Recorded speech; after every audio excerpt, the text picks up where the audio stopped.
Hello everyone, welcome back to my YouTube channel. कैसे हैं सभी लोग? आई होप अच्छे ही होंगे। करीब 7 साल पहले आई फिल्म रेड आयकर विभाग अधिकारी अमेय पटनायक द्वारा दबंग राजनेता ताऊ जी के घर पर छापेमारी के संबंध में थी। फिल्म को बॉक्स ऑफिस में बड़ी सफलता भी मिली थी। अब इसका सीक्वल रेड 2 आई है। ये नए क्लेवर में पुरानी कहानी है। रेड 2 में कहानी 7 साल आगे बढ़ चुकी है। Income tax commissioner Amey Jaipur में तैनात हैं। वे राजा कुंवर के घर छापेमारी करते हैं और उनकी काली आय को बरामद कर लेते हैं। रिश्वत मांगने की वजह से 74वीं बार उनका स्थानांतरण भोज में कर दिया जाता है। अमेय अपनी पत्नी मालिनी और बेटी मिनी के साथ वहां किसी खास मकसद से आते हैं। भोज के दबंग मंत्री दादा भाई अपनी अम्मा सुषमा को भगवान से ऊपर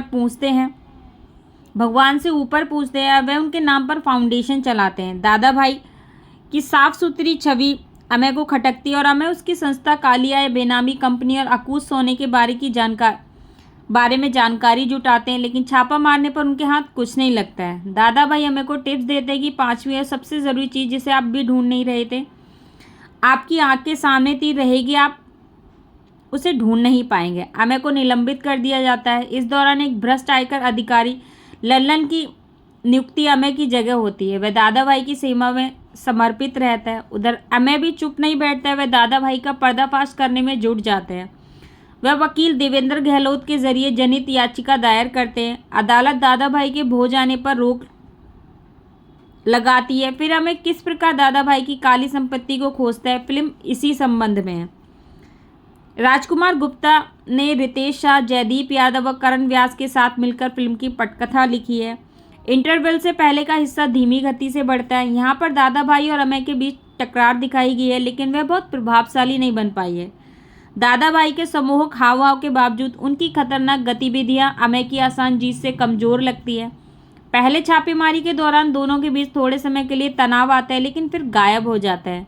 यह स्क्रीन प्ले को कमज़ोर भी बनाती है। जेल में बंद ताऊ जी अमेय को याद करते रहते हैं। दादा भाई के यहाँ छापेमारी से वह खुश होते हैं, लेकिन दोनों के बीच रिश्ता क्या है बिल्कुल स्पष्ट नहीं है। मूल फिल्म में ताऊ जी का पात्र दमदार था, लेकिन सीक्वल में कुछ भी खास नहीं जोड़ता है। इस तरह अमेय रेड अलर्ट एरिया में सोने की जांच करवाने क्यों जाता है स्पष्ट नहीं है।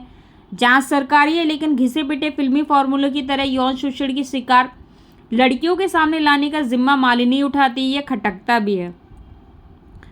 सुधीर कुमार चौधरी की सिनेमेटोग्राफी ग्रामीण परिवेश को बेहतर तरीके से दिखाती है। फिल्म के कुछ संवाद चुटकुले अवश्य है। इंटरवल के बाद फिल्म गति पकड़ती है। क्लाइमैक्स भी मूल फिल्म सरीखा ही रखा है, बस उसे थोड़ा सा ट्विस्ट दे दिया गया है।